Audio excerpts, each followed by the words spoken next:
Et bienvenue encore à vous qui écoutez ces petits enseignements, enregistrements pour ouvrir la parole de Dieu. On va aujourd'hui aller voir dans Luc 13, du verset 22 au verset 30. Et le titre de cet enregistrement, c'est « Grâce ou pas grâce ?» Non, parce qu'on sait tous que Dieu veut que tous les hommes soient sauvés. Christ a voulu et est mort sur la croix pour que tous les hommes soient sauvés. Son cœur est un cœur immense. On sait par exemple que quand Christ a rendu l'âme, si je puis dire ainsi, il a remis son esprit entre la main du Père, le rideau du temple s'est déchiré de haut en bas, comme si le cœur du Père disait « Bon, maintenant, ce n'est plus au travers des protocoles que vous viendrez à moi, ce n'est plus qu'un petit nombre ou qu'un peuple seulement, un peuple restreint, mais c'est tout le monde qui viendra à moi. » Et on voit par là le cœur de Dieu grand ouvert, acceptant l'humanité pour tous ceux qui croient en son Fils Jésus-Christ. Et aujourd'hui, en Luc 13, verset 22, on va prendre ce passage parce qu'il nous parle d'être étroit, d'une porte étroite, tout du moins d'un chemin étroit. Alors, si la grâce de Dieu, si l'amour de Dieu est grand, incommensurable, qu'on ne peut pas mesurer, si le cœur de Dieu veut que tous les hommes soient sauvés, pourquoi on parle d'étroit? Alors, on va le lire juste quelques instants. Jésus passait ainsi à travers les villes et les villages, répandant partout son enseignement et se dirigeait vers Jérusalem. Quelqu'un vient lui demander « Seigneur, est-il vrai que peu de gens seulement seront sauvés ?» Il répondit en s'adressant à tous ceux qui l'écoutaient « Faites tous vos efforts pour entrer dans la porte étroite. Car je vous assure que beaucoup de gens chercheront à pénétrer dans la maison, et ils n'y parviendront pas. Quand le maître de la maison sera entré et qu'il aura fermé la porte à clé, si vous êtes resté dehors, vous aurez beau frapper à la porte et insister en suppliant « Seigneur, Seigneur, s'il te plaît, ouvre-nous !» Il vous répondra « Je ne sais ni qui vous êtes, ni d'où vous venez. » Alors vous direz « Mais nous étions à table avec toi, nous avons mangé et bu sous tes yeux, tu as enseigné dans nos rues. » Il vous répondra, je vous le répète, je ne sais vraiment pas d'où vous êtes. Allez-vous-en, vous tous qui commettez le mal.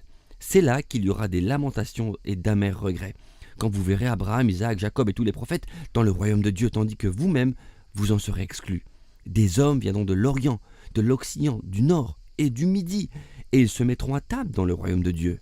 Et notez bien, parmi ceux qui maintenant sont encore considérés comme les derniers, certains seront les premiers et d'autres qui comptent parmi les premiers seront les derniers.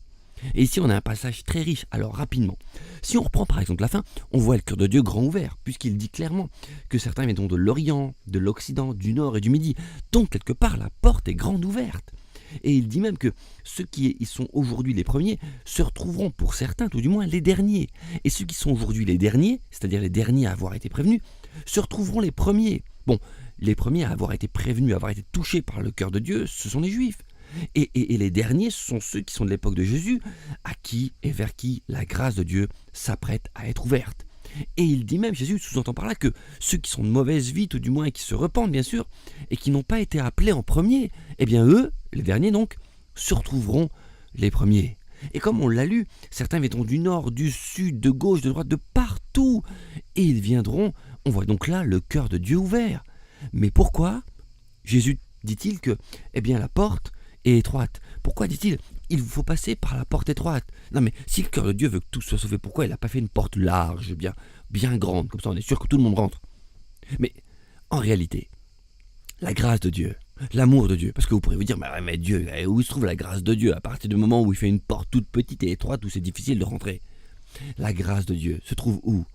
Elle se trouve dans le fait qu'avant, dans l'ancienne alliance, pour l'humanité, il n'y avait pas de porte. La porte n'était pas encore là. L'amour de Dieu n'était pas encore agissant pleinement au travers de son Fils Jésus-Christ. Je rappelle que Jésus lui-même a dit « Je suis le chemin, la vérité, la vie », c'est vrai. Je suis le gardien, je suis le bon berger, je suis la porte. La porte, c'est lui. Et avant, dans l'ancienne alliance, pour l'humanité, il n'y avait pas encore la porte. La grâce de Dieu, c'est le fait que maintenant, il y a la porte. Alors pour tous ceux qui voudraient rentrer dans le royaume de Dieu, sans passer par la porte, sans passer par Jésus, sans devenir comme Jésus, sans ressembler à Jésus, eh bien Jésus lui-même dira « L'accès du royaume de Dieu n'est pas possible. La porte est étroite. » Pourquoi dit-il ça? Parce qu'il sait très bien le chemin qu'il va emprunter lui-même. Il sait très bien Jésus que le chemin qu'il va prendre est un chemin difficile, un chemin d'abnégation, d'abandon, un chemin de don de soi pour faire la volonté de Dieu. Et seulement la volonté de Dieu. Et pas un chemin où on fait plus ou moins ce qu'on veut, ou tantôt à droite, tantôt à gauche, où on côtoie la religion. On est des côtoyants de religion. On côtoie les choses, on est chrétien, un bon chrétien qui fait des bonnes choses, qui va à beaucoup de réunions, même qui donne un coup de main à droite à gauche, mais qui n'est pas réellement entré dans le royaume de Dieu, entré dans le ciel. Quelqu'un qui va simplement adhérer, mais qui ne va pas communier avec Dieu, se laisser toucher par Christ, qui ne va pas accepter de suivre Christ. En ce cas-là, nous ne passons pas par la porte étroite. On a des rêves, des projets, on a des choses dans la vie qu'on voudrait faire. On se dit, mais Seigneur, voilà, je veux vivre pour toi. Mais en même temps, c'est légitime, je suis sur terre. Alors, en plus, on reprend des passages de la parole de Dieu. Parfois, on dit, je suis sur terre et tu dis que tu veux que tes brebis aient la vie en abondance. Alors, tu vois, je veux vivre en abondance. Je vais faire pas mal de choses. Il est écrit que tu veux pour nous une vie heureuse, longue. Alors voilà, on se dit, mais Seigneur, il faut bien que j'ai des loisirs, que j'ai des projets perso, que je fasse un peu ce que je veux. Et quand il me reste du temps, tu vois, je suis fidèle dans le reste du temps. Non, Dieu veut que nous lui donnions notre vie, qu'il reste notre Seigneur, notre Maître. C'est lui notre chemin, c'est lui notre porte d'accès.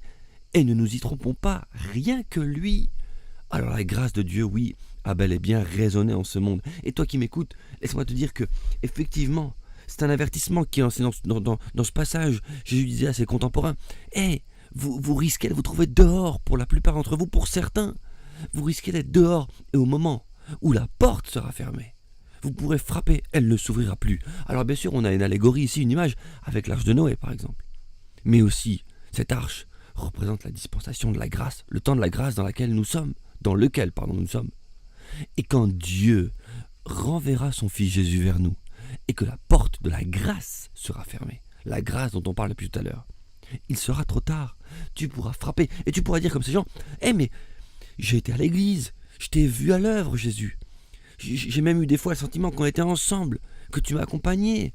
Je t'ai vu, j'ai même agi pour toi. Un autre passage dans Matthieu dira, j'ai même chassé, certains diront qu'ils ont chassé des démons en mon nom, qu'ils ont guéri des malades en mon nom. Et Jésus leur donnera la même réponse. Retirez-vous de moi, vous qui commettez l'iniquité, je ne vous connais pas, ou je ne sais pas d'où vous êtes. Pourquoi Jésus répond-il cela? Parce que, en réalité, il n'y a pas eu de réelle communion. Il n'y a pas eu de réelle communion, il n'y a pas d'autre mot, entre lui et la personne concernée. Jésus en nous et nous en Jésus. Qu'en est-il de ta vie? Alors, je veux te laisser cet encouragement. Si tu fais plein de choses, mais que tu n'as pas le sentiment, que tu n'as pas cette réalité en toi, que tu es en communion avec Dieu, alors mets un frein à main. Arrête-toi 5 minutes. Et mets-toi à prier. Cherche la face de Dieu. Regarde qui il est. Aime ton Dieu. Regarde sa parole. Laisse-toi toucher par le Saint-Esprit. Et entre en pleine relation avec Dieu. Et là, tu vas voir qu'il y a peut-être même des choses que tu fais pour lui. Et il va te dire peut-être, je ne te les ai jamais demandées. Oui, mais Seigneur, j'ai mangé avec toi, j'ai cru boire avec toi. Ces choses-là sont bonnes. Mais ce qu'il veut, c'est une relation avec lui, pour que le Tout-Puissant Saint-Esprit agisse au travers de toi. Alors, terminons par la porte étroite. La porte est étroite, ça veut dire qu'elle ne laisse pas tout passer. La porte étroite, ça veut dire qu'on ne peut pas rentrer avec tout ce que nous on garde.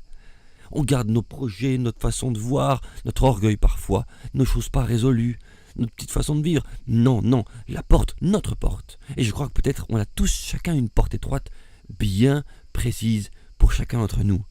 La porte qui est devant nous a la forme de nous, mais de manière authentique, que nous, comme nous sommes, pas d'artifice, complètement abandonnés à Dieu, par Jésus. Ça, c'est la porte étroite. Elle est là, elle est peut-être en forme de croix même, et on y passe en portant notre croix, en suivant Jésus sur ses pas et en marchant avec lui. Alors si tu m'écoutes, sois touché et encouragé. La porte étroite est grande ouverte pour toi. Vas-y, laisse tomber ce qu'il faut laisser tomber. Tourne-toi vers Christ et rentre dans le royaume de Dieu. Que Dieu vous bénisse.